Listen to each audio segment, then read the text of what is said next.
Hey guys, today I'll show you a horror thriller film named Ick. Spoilers ahead, watch out and take care. The movie begins with Hank, a high school biology teacher who had just bought a UV lamp online. After getting home from work, he was eager to install and test it. The moment he flipped the switch, a chill ran down his spine all the way to his smelly butt. He turned around and touched the sharp tip of a black tentacle, realizing he had just narrowly escaped death. This thing wasn't entirely new to Hank. He had first encountered it 15 years ago. Back then, he was the star player of the school's football team, with a bright future and a beautiful, sexy girlfriend. That all changed during a football game. Just as he caught the ball and prepared to make a run, a mass of black fungus burst from the ground, wrapping tightly around his ankle. At that exact moment, an opponent charged at him full force. With a sickening crack, Hank's leg suffered a compound fracture. To make matters worse, as he fell to the ground, he vaguely saw his girlfriend passionately kissing an Asian man without using a condom. Crippled by the injury, Hank's athletic career was over. The girl quickly moved on with her new boyfriend and soon became pregnant.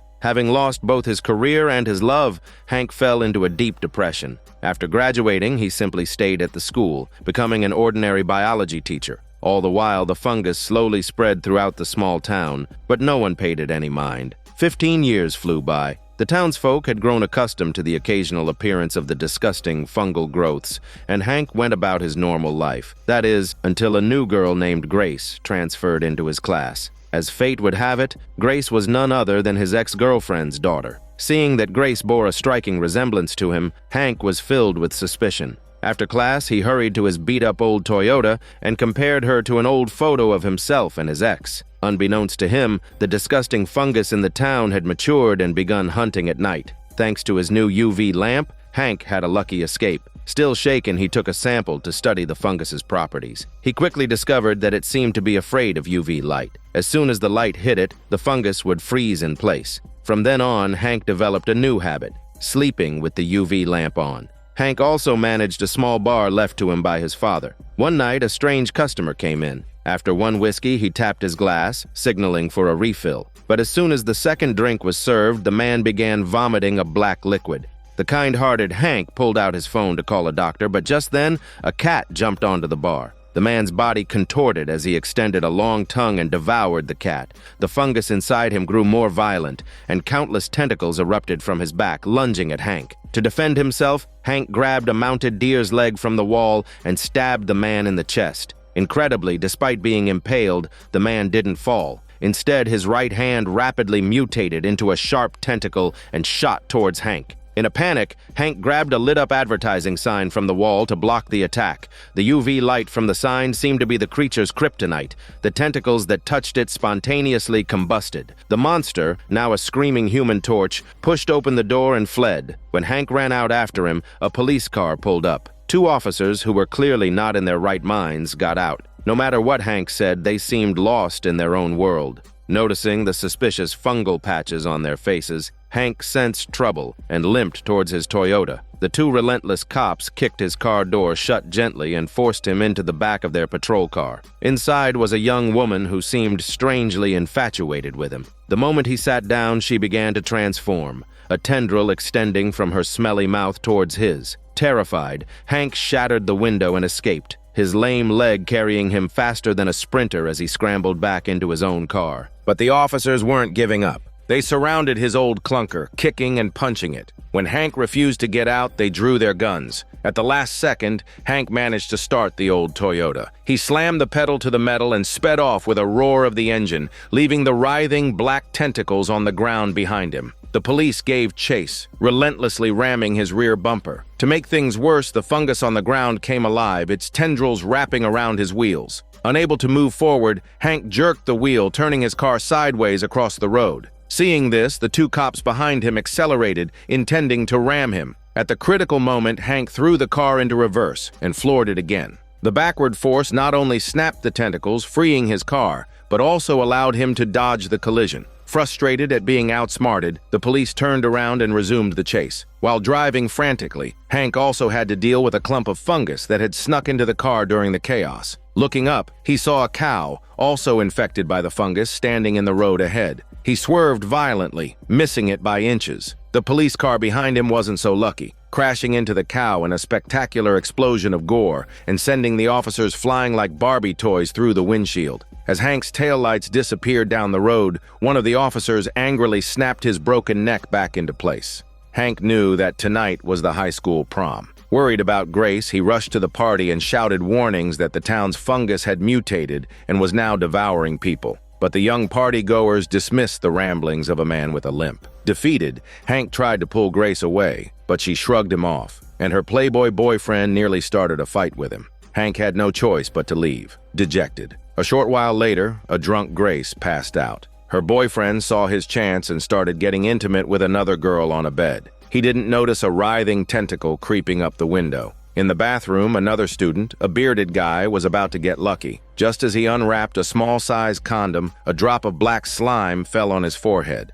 He looked up, and a tentacle on the ceiling instantly made unprotected, intimate contact with him. Meanwhile, the backyard swimming pool turned into a nightmare. Countless slimy tentacles emerged from the drains, dragging girls in bikinis under the water and devouring them. The other students finally realized what was happening and began to scream and run, but it was too late. Horrifying tentacles erupted from every imaginable place, turning young bodies into nutrients for their growth. The quicker students grabbed frying pans to defend themselves, while the slower ones were swallowed by the disgusting tentacles. Meanwhile, the playboy boyfriend was excitedly sliding his hand into the girl's body when a strange, slimy sensation gave him a start. He looked down and discovered that the girl beneath him had long been infected by the fungus and transformed into a parasitic monster. At the same time, Grace awoke from her sleep to see a massive, writhing clump of tentacles descending towards her face. She instinctively grabbed the blanket to cover her head, saving her life for the moment. Just then, Hank, who hadn't gone far, heard the screams from the party and immediately charged back. In the nick of time, he tore the tentacles off Grace. They ran for the door, only to find another parasitized monster blocking their path. With nowhere to run, it seemed the two were fated to be devoured. Suddenly, intense beams of light shot through the windows. The writhing monsters froze instantly and quickly carbonized. It was the army, stationed nearby. The soldiers quickly gathered the survivors and took them to a supermarket. The commander informed everyone that after 15 years of dormancy, the fungus had entered its active phase and was extremely dangerous. She explained that their main forces had to move on to save people in other cities and secure infrastructure like power plants. Therefore, only a small squad of soldiers could be left to guard the supermarket. She advised the citizens to stay inside and seal off any openings like drains and windows. However, the citizens, in their typical give me liberty or give me death fashion, stood up in protest. They claimed it was all a government conspiracy to make them pay more taxes. Before the commander could even finish, they got up and left the supermarket. As day broke, the disgusting fungus entered its dormant state again. All the people who had been parasitized, like the playboy boyfriend, returned to normal. The carefree shop owner swept the remaining tentacles off the street and prepared to open for business. The playboy boyfriend even arranged to meet with Grace. She thought he was going to apologize, but as the sun began to set, he started to get handsy. Fortunately, Grace was prepared. She pulled out her pepper spray and blasted him in the face. Hank, seeing the commotion, rushed over, knocked the boy down, and sped away with Grace. But by now, the sky was growing dark, and the disgusting fungus was becoming active again. The fungus interfered with his driving, causing Hank to lose his grip on the wheel and sending the car flipping and rolling over. He and Grace were trapped inside. It was then that Grace saw an old photo in the car of Hank with her mother, and she began to believe that this limping, middle-aged man was her biological father. The surrounding fungi weren't about to miss a meal and quickly closed in. Tentacles began to force their way through the air vents and trunk seams. Thinking on his feet, Hank remembered that fungi are vulnerable to fire. He fashioned a makeshift flamethrower using a gas canister and a cigarette, blasting their way out of the wreckage just as his friend arrived with UV lights to rescue them. As a parent, Grace's mother was there early to help set up. Hank cornered her on the school's football field, demanding to know if Grace was his daughter. He was met with a denial. Just as she was about to mock him, a tentacle shot out from the ground, ensnared her, and dragged her underground to meet Sata. Completely devastated, Hank took a bottle of liquor to a cliff's edge and jumped. Unbeknownst to him, the government had already installed a safety net there. He bounced around for a bit, unharmed and even finding it slightly comfortable. But as he lay there, he saw the town's lights begin to go out, section by section. He suddenly remembered Grace and realized she was likely under attack. A surge of paternal love gave him new strength. Hank raced home, strapped every UV lamp he could find to his body, and then limped back towards the school. At the school entrance, he ran into the very same Asian classmate who had stolen his girlfriend all those years ago. Out of kindness, Hank urged him to leave, but the man arrogantly claimed his luxury Mercedes was so well sealed that no fungus could get in. In the next second, a disgusting tentacle slithered out of the air conditioning vent. Hank quickly raised his flashlight to help, but after shining it for a while, the tentacle remained unfazed. In desperation, Hank kicked at the windshield, only for the man to regretfully inform him that it was bulletproof. Realizing he was about to die, the man tried to give a last confession. Just as he said something about Grace, the fungus enveloped and consumed him, not allowing him to finish his final words. Meanwhile, the fungus had already invaded the school. Students who were celebrating and dancing one moment became food for the fungus the next. The persistent playboy boyfriend had once again cornered Grace in a dark room. He had made a makeshift bed out of mats and was trying to convince her to join him, claiming that since being infected, his back didn't ache, his legs weren't sore, and his stamina had improved. He wanted Grace to experience the wonders of the fungus with him. Fortunately, Hank arrived just in time to give the boy a taste of a righteous paternal headbutt before grabbing Grace and running. However, the hallway was now blocked by the fungus. Hank opened the door to a nearby lab and they rushed inside, accidentally triggering the sprinkler system. Soaked, Hank's UV lights went out completely. With their deterrent gone, the playboy boyfriend dropped all pretense. He grabbed a hammer and unleashed a frenzied assault on Hank, who scrambled to defend himself. At a critical moment, Grace shouted the boyfriend's name, drawing his attention. Hank seized the opportunity to stab him with a chainsaw, opening a hole in his chest. But enhanced by the fungus, this barely slowed him down. Grace, however, had figured out his weakness. His mind was addled. She began to taunt him relentlessly, mocking the size of his smelly sausage while expertly maneuvering him towards a table saw. Just as the boyfriend extended a tentacle to finish Grace, Hank swung the heavy hammer, smashing him onto the saw. Fearing he wasn't dead, Grace then flipped the switch, finishing him for good. At that moment, Grace's best friend and her boyfriend, who had been hiding in the ventilation ducts, heard voices and climbed down into the lab. Hank glanced out at the football field and suddenly remembered the powerful stadium lights. If they could turn them on, the fungus wouldn't be able to attack anyone on the field.